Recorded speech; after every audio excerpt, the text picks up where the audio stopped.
This show is a Hopful Media podcast production.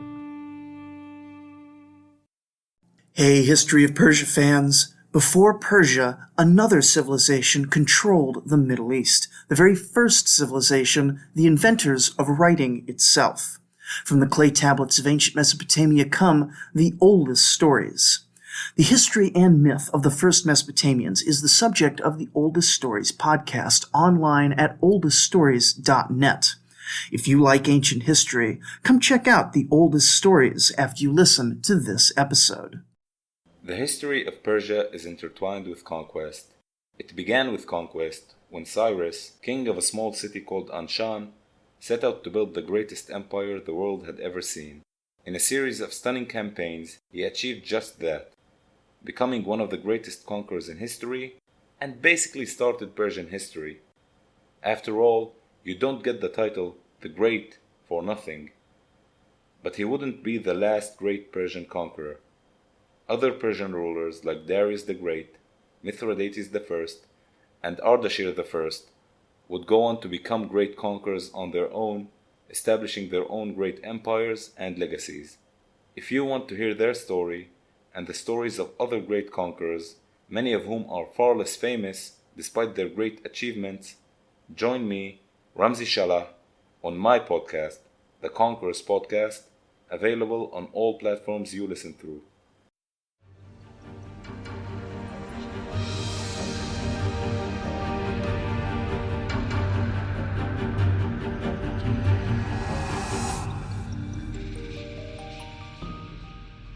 Hello everyone, welcome to the History of Persia. I'm Trevor Cully, and this is episode 162, The Great Revolt. In the last few weeks, we covered the general history of Greek philosophy, the loose outline of Seleucid philosophy and how it leaned heavily toward the Epicurean school at the Seleucid court, the history of Greek medicine, and how the Seleucids and Ptolemies both patronized physicians. Then there was the holiday special about the festival of Sade, and we did a speed run through some of the empire's most prominent neighbors, Antigonid Macedon, Ptolemaic Egypt, and Mauryan India, especially the Cleomenian War between Sparta and Macedon, and the gradual collapse of Mauryan power. That means our last stop in the narrative was episode 158, when we covered the remaining members of the Seleucid royal family, the deaths of both Seleucus II and his eldest son, Seleucus III Keranos. Callinicus died ignobly after falling from his horse, bringing an end to his chaotic tenure on the Seleucid throne. He came to power after his own father's sudden death, and almost immediately lost a huge swath of his empire to Ptolemy Euergetes in the Third Syrian War. Not only did Callinicus reclaim Mesopotamia and northern Syria from the invaders when Ptolemy withdrew, but Callinicus pressed the advantage. Only then, his brother Antiochus Hyrax tried to usurp the throne and carve off his own kingdom in Anatolia. Callinicus tried and failed to defeat Hyrax. Then Hyrax tried and failed to defeat Attalus I of Pergamon, who rapidly expanded his powerful city-state to encompass most of the region. When Callinicus died, his son became Seleucus Keranos, and attempted to follow through on his father's plans to recapture Anatolia. But after the advanced forces were defeated in battle by Attalus, Keranos was assassinated by his officers. The remaining Seleucid forces north of the Taurus Mountains tried to proclaim Achaeus, probably a royal cousin, their new king. But Achaeus refused, insisting that Keranos' younger brother Antiochus was the rightful heir to the throne. So back in Antioch, King Antiochus III assumed the royal diadem. Antiochus was between 15 and 20 years old when he came to power. Exact dating depends on the source, but 18 seems quite likely. As a result, he was old enough to reign under his own power by Hellenistic standards, but quite young and very inexperienced. There was also the recent history of young kings named Antiochus attempting to take power for themselves when their elder brothers named Seleucus went off to war. So Keranos had left one of his friends and chief ministers in charge, a Carian nobleman by the name Hermaeus. For all it mattered, Hermaeus was arguably the most powerful man in the empire at this moment. Antiochus himself was away in Babylon, the traditional seat of the crown prince, while the king was at war. Hermaeus was already in Antioch, laying the groundwork for a hasty coronation and ensuring his own primacy at court. As a sort of Seleucid prime minister, Hermaeus had already gained a reputation for ruthlessness in internecine disputes, apparently arranging assassinations and false charges on his rivals, or, at the very least, spreading around enough threats that people thought he would violently defend his position. Hermaeus' own family was based not in Antioch, but in nearby Apamea on the Orontes, giving him a firm grip on politics in the entire Seleucid district, especially within the middle nobility of the capital. Of course, he was not wholly unchallenged in the new king's inner circle. Antiochus himself was young, but still old enough to advocate for his own desires.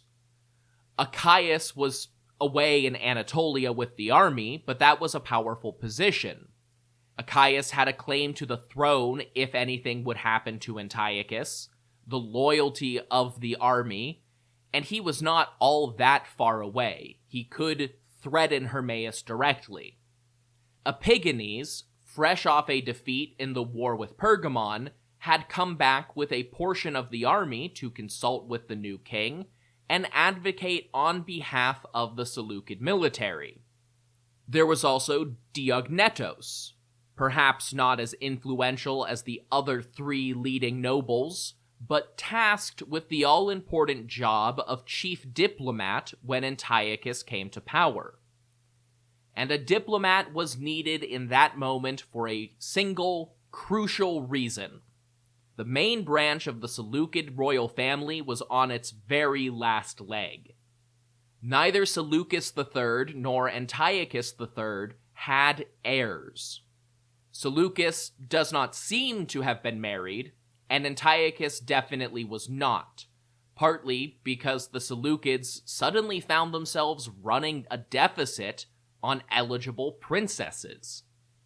Faced with collapsing Seleucid power in Anatolia and the Aegean, and the dismal results of his own marriage, Demetrius II of Macedon had not continued the tradition of marriage alliances between Antigonid and Seleucid heirs.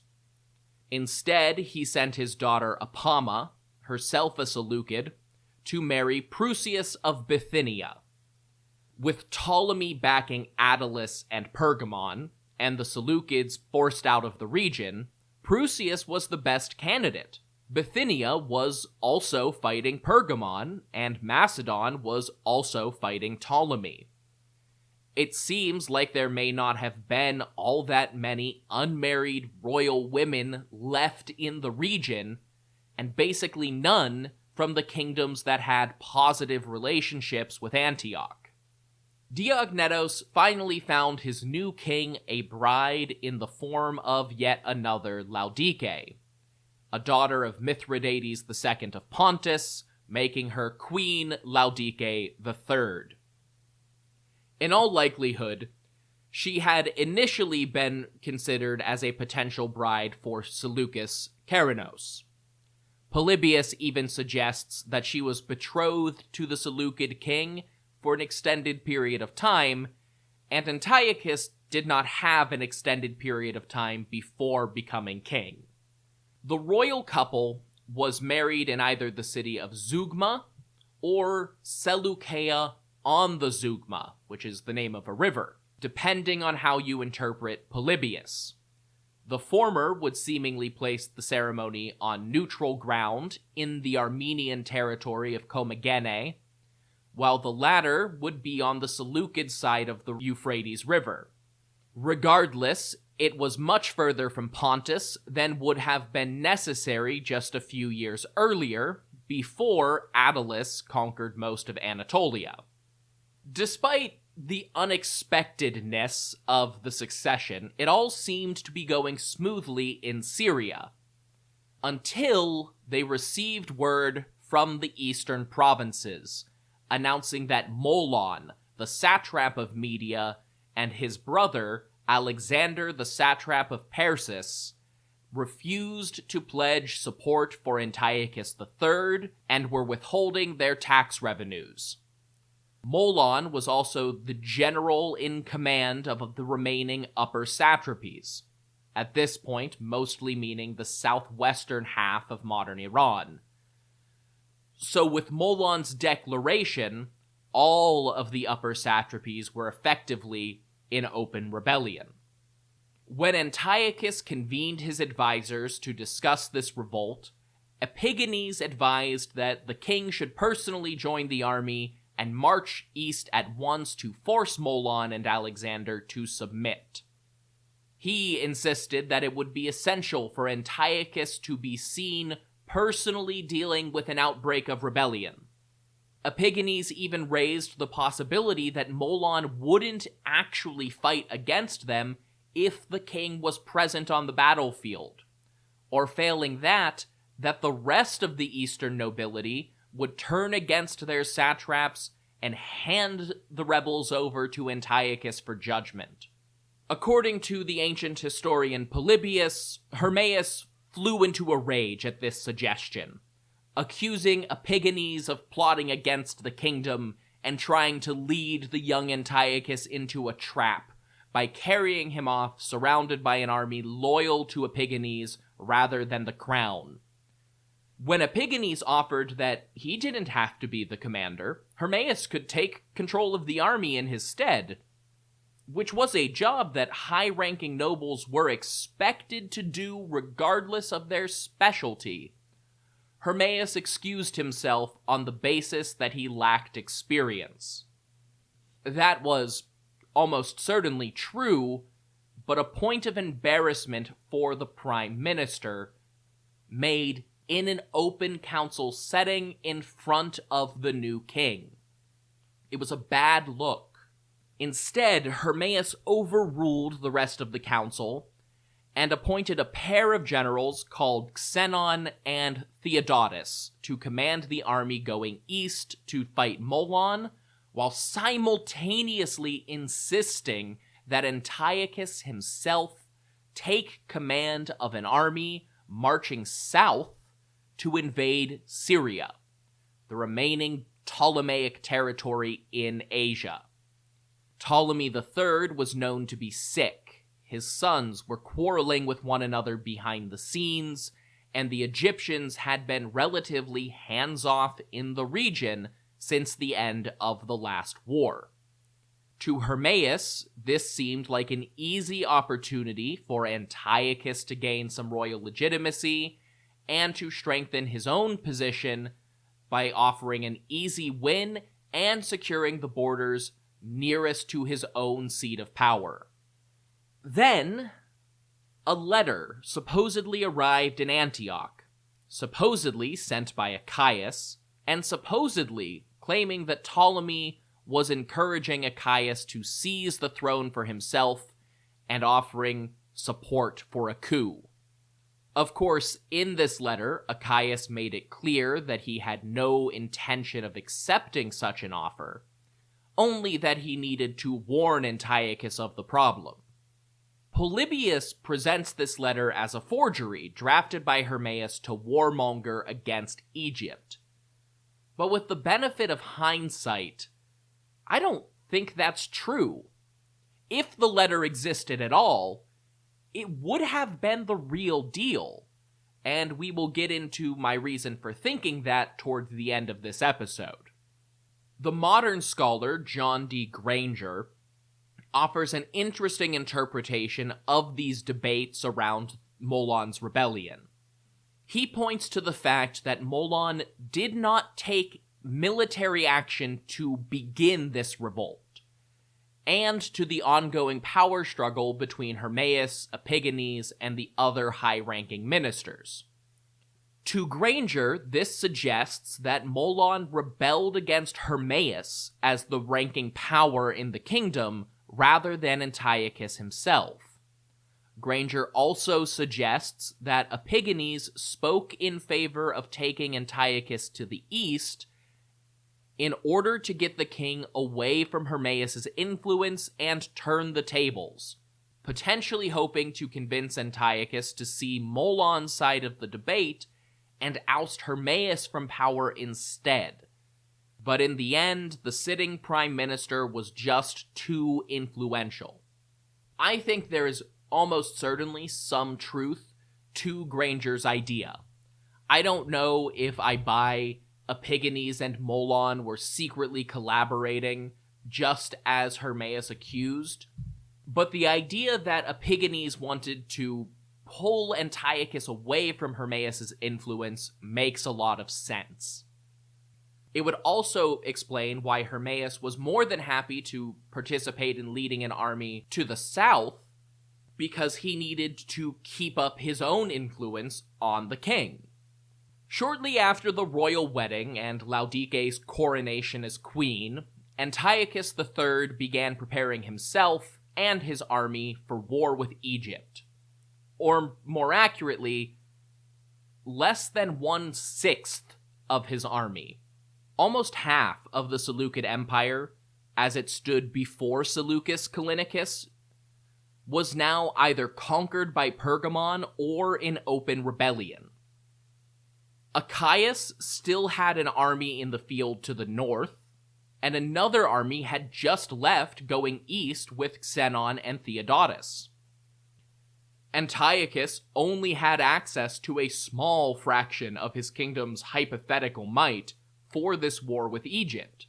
He barely had any navy to speak of at all, since Egypt and Pergamon now controlled almost the entire coastline from the Hellespont to the Sinai.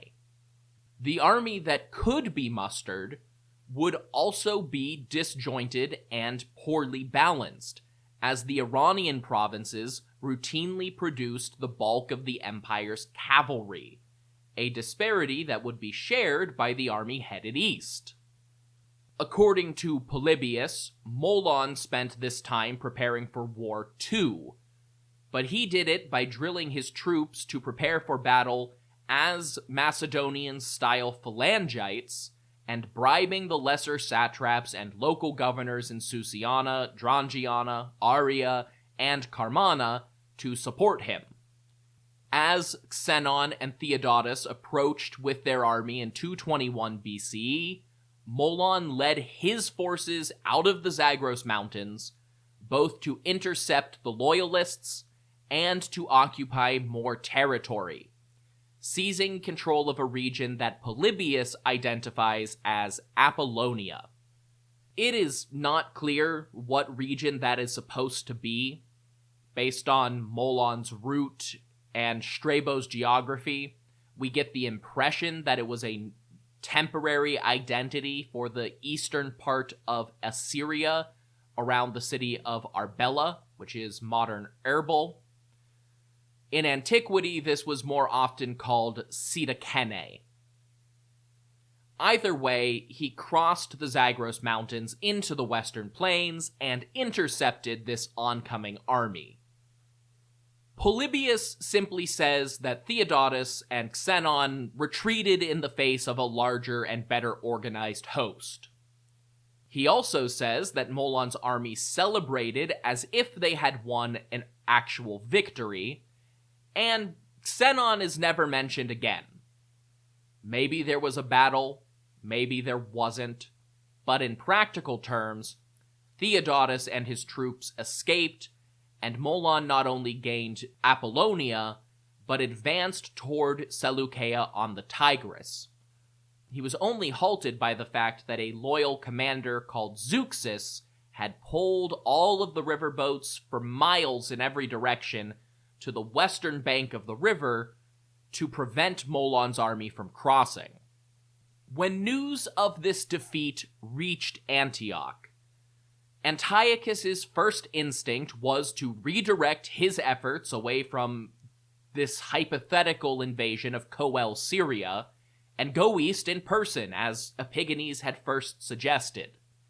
But Hermeius overruled it again, designating another commander named Zenoitis to take charge of the next attempt to fight Molon. Zenoitis arrived at Seleucia on the Tigris and quickly made contact with the governors of Susiana and Carmana, who came over to the loyalist side with their armies and a train of deserters from Molon's personal forces. This boosted Zenoitis' confidence, and he advanced across the Tigris, encamping in a patch of dry land surrounded by pools and marshes with his best and most veteran soldiers. Molon's initial attempt to provoke a battle or ambush was a disaster. The rebel troops got lost and stuck in the marshland, injuring themselves and even some drowning in the attempt to navigate rough terrain. Recognizing the air of assaulting this heavily fortified camp, Molon took a different approach.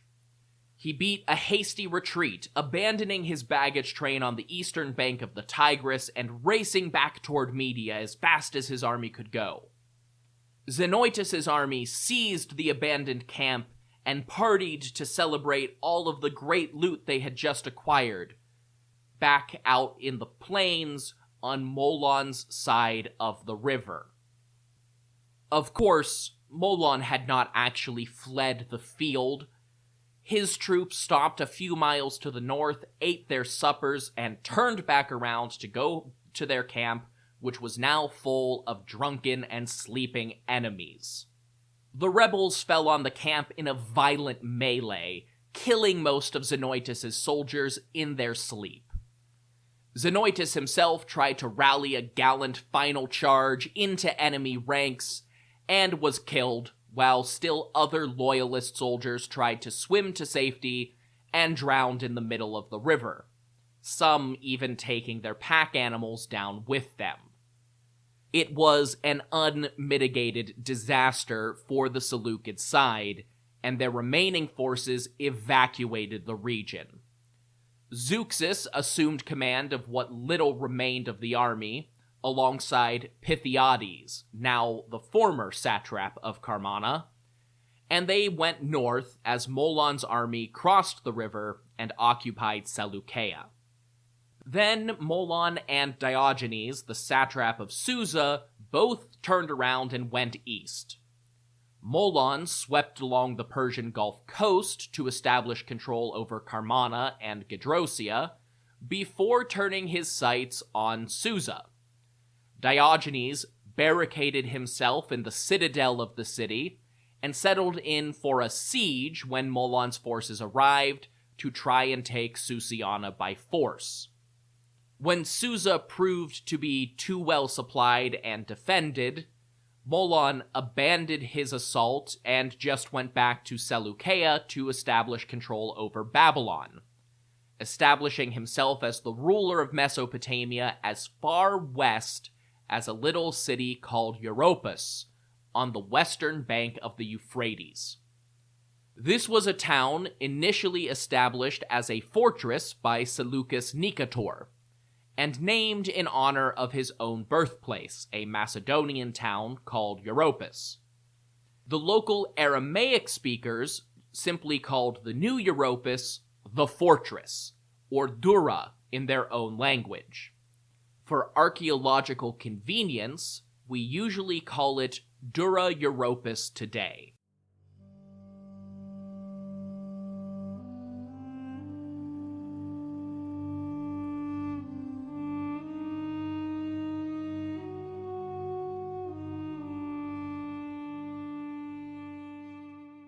get ready for spring and summer travel season. If you have travel coming up, spring break, summer vacations, weddings, or international work trips, or maybe you work in an industry that is affected by all of those things, imagine actually understanding the language of the place or people you're working with. Ordering confidently, connecting with locals, feeling immersed instead of just visiting a place. Rosetta Stone has been a trusted leader in language learning for over 30 years. Their immersive, intuitive method helps you naturally absorb a new language. There's no memorizing random vocabulary and no relying on translations. Instead, you learn by connecting words, visuals, and meaning in their natural context, the way a language is meant to be learned. It's the way you learned your first one. I'll keep harping on this for as long as they let me. I really like their true accent feature. Something that you don't realize until you start getting into the whole breadth of human language is that there's so many sounds that English doesn't use, or that your first language doesn't use. And having a built-in sort of accent coach can really help improve those sounds that you're not familiar with. The immersive method lets you learn faster and retain longer, helping you think and communicate in a new language with confidence. It's an intuitive learning process, starting with words, building to phrases, and eventually getting you up to full sentences. You can take this on the road or at home, learn anytime, anywhere with a desktop program or a mobile app, and you can do that whether you have 5 minutes or an hour to work on your skills. Ready to start learning a new language this spring? Visit rosettastone.com/today today to explore Rosetta Stone and choose the language that's right for you. Go to rosettastone.com/today now and begin your language learning journey.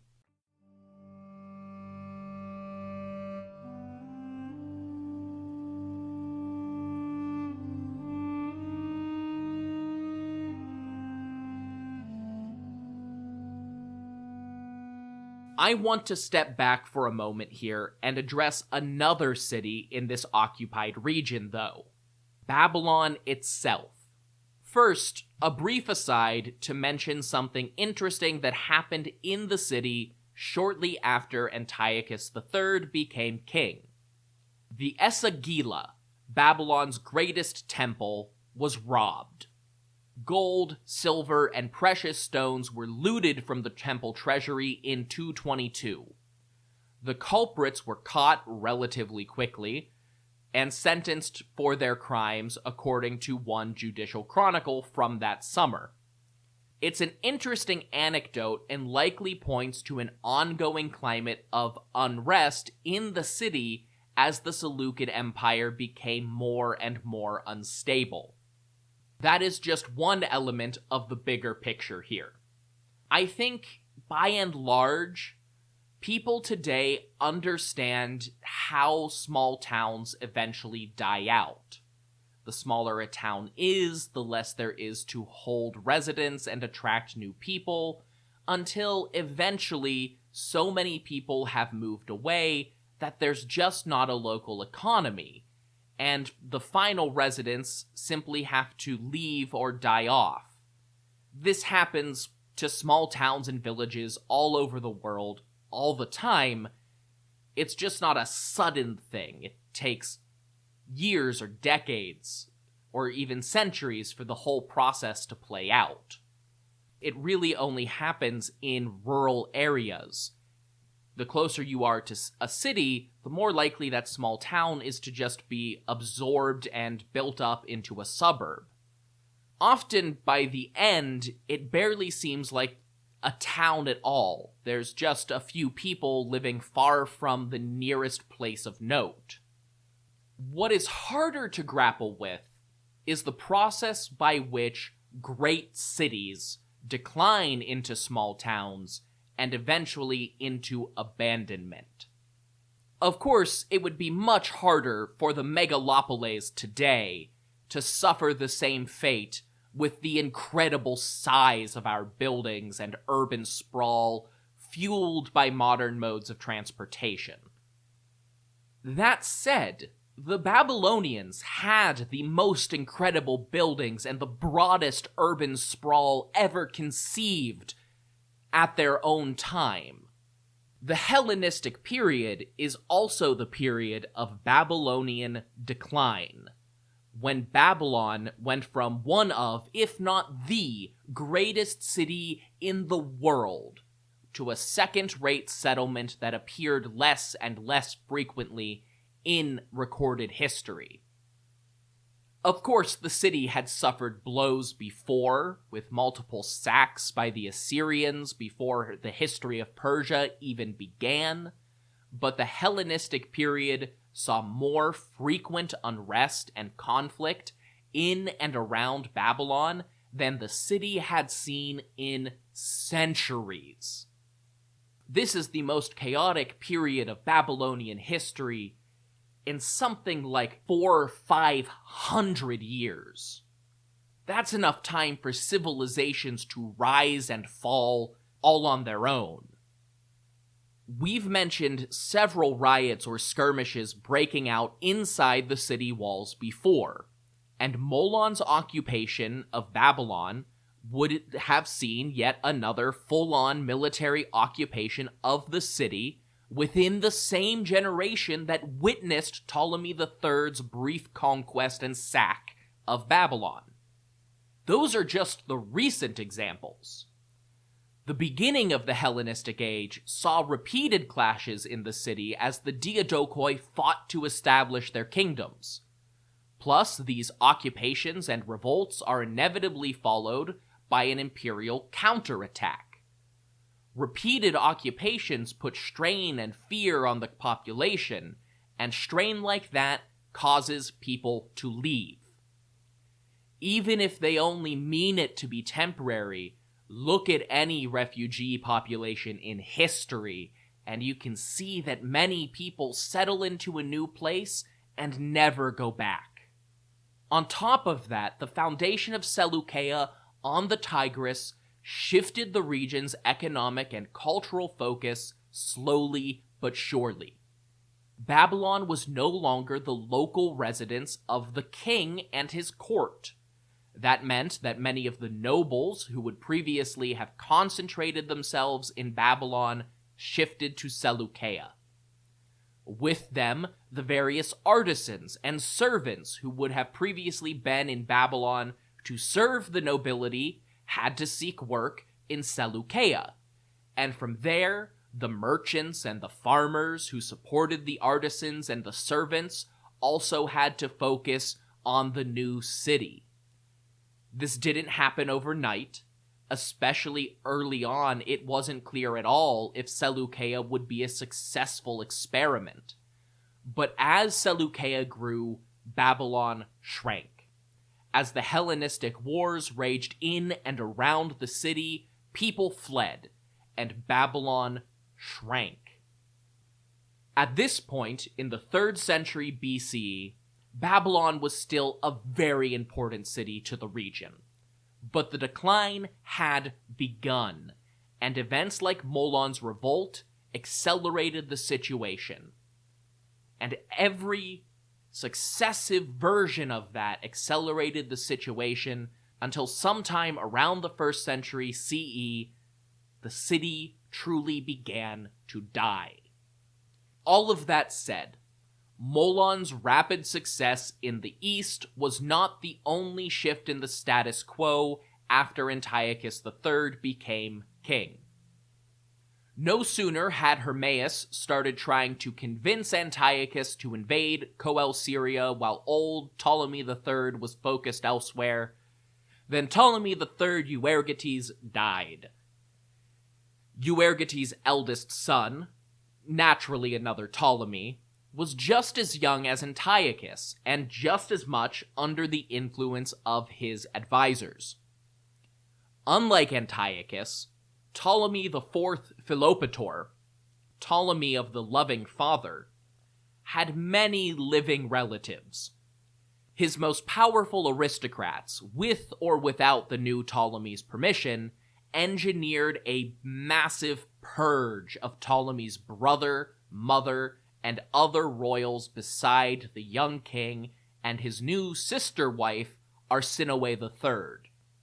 So by the time Antiochus III marched south with his portion of the army, Egypt was in a moment of crisis as Ptolemy and his advisors solidified power for themselves.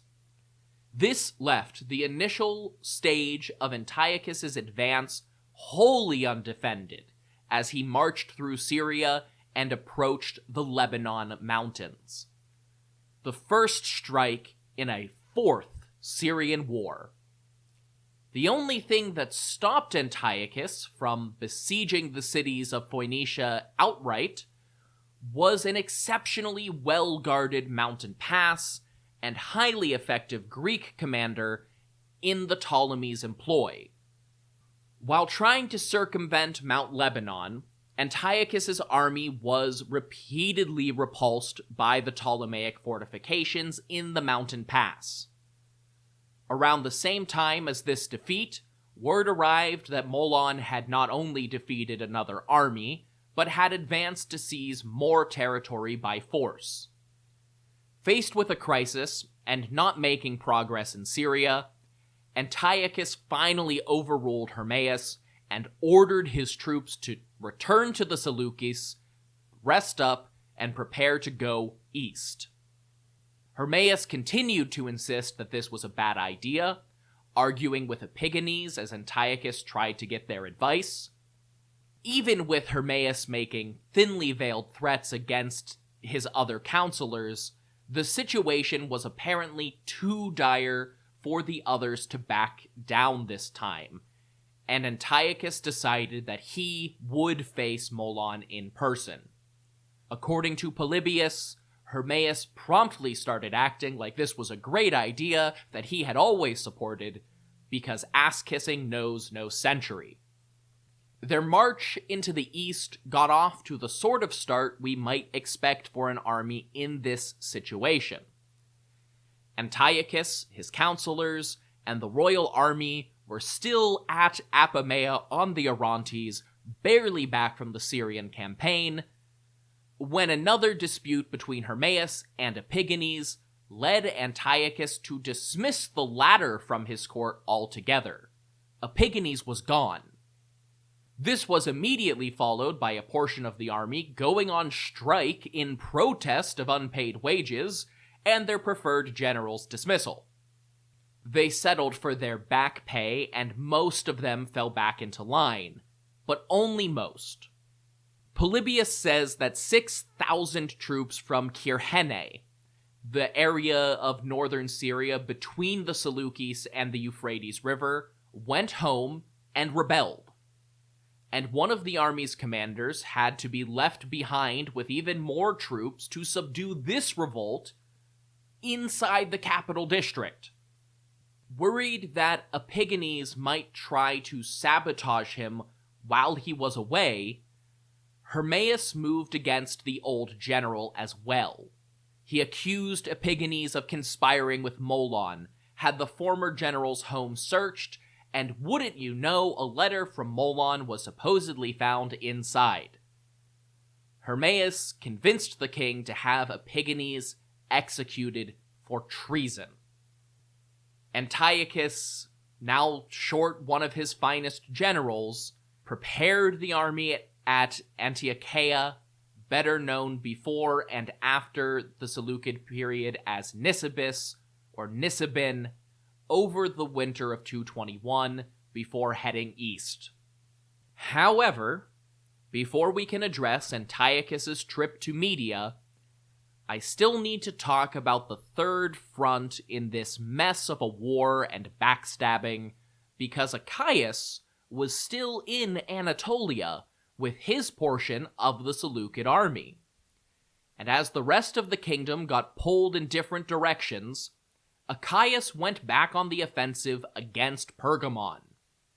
Very little has survived to describe the war between Attalus and Achaeus between 223 and 220.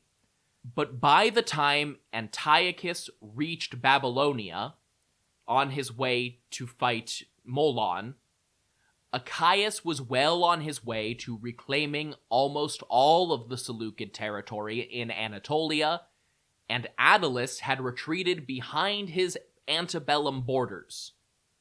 The exception to this restoration of territory in the northeast came where King Prusias of Bithynia had some minor successes fighting the Pergamenes himself, and had claimed a few formerly Seleucid cities while the empire was away. Not a major loss. But 3 years was a lot of time for Antiochus to consider what he would do once Anatolia was back in Seleucid hands. Specifically, his Seleucid hands. And in those 3 years, he watched Antiochus III completely fold to Hermaeus' demands to split off a third of the army and head to Syria, while a major revolt tore away most of their empire. And nobody at all came to help Antiochus in Anatolia. And this is why I doubt that the letter he sent earlier was a forgery. After defeating Attalus, Antiochus did get in touch with Ptolemy IV and asked if the offer of gold and ships was still on the table. When Ptolemy said that it was, Antiochus' army set off from Sardis to the Phrygian city of Laodicea. And while they were based there, letters started going out addressed to the leadership of various towns and cities across Anatolia and the Seleucids, signed by King Antiochus. The region of Kyrene, the land between the Seleucids and the river, was still in revolt, while Antiochus was in the east, and Antiochus intended to join forces with the rebels, seize Antioch, and challenge his cousin for the throne. Luckily for Antiochus III, it never went quite that far, because I don't think he would have won that war. But only because Antiochus' soldiers mutinied in Lycia and refused to do it. They didn't refuse to support Antiochus as an independent monarch, only to march against Antioch. So instead, Antiochus came up with a new plan. He turned around, pillaged Pisidia, because that's just what you do in central Anatolia, and when you need some bribe money, and he set to work carving out his own Anatolian kingdom separate from the Seleucid Empire. We will return next time to cover Antiochus III in the east, but for the moment, in early 220 BCE, the Seleucid Empire, if you can even call it that, was effectively just the northern third of modern Syria and Iraq. And even sections within that little kingdom were starting to rebel. It was not looking good for the young king as he set out from Nisibis in the spring. Until then, if you want more information about this podcast, you can go to hopfulmedia.com. That's where you'll find things like my bibliography, episode imagery, and additional resources. If you want to hear more of my voice, you can listen to America Secret Wars, where I tell my friends and guests the story of forgotten and overlooked conflicts in American history. And if you want to support my projects, you can go to hopfulmedia.com.co to donate, buy merch, or subscribe to get access to ad-free listening and bonus content. If you don't want to spend money on me, that's absolutely fine. The best ways to support a project like this are to share on social media or leave reviews on your podcast app of choice. So review on Apple, rate on Spotify, and you can find me on Blue Sky at History of Persia and on Instagram at History of Persia Podcast. Until next time, thank you all so much for listening to The History of Persia.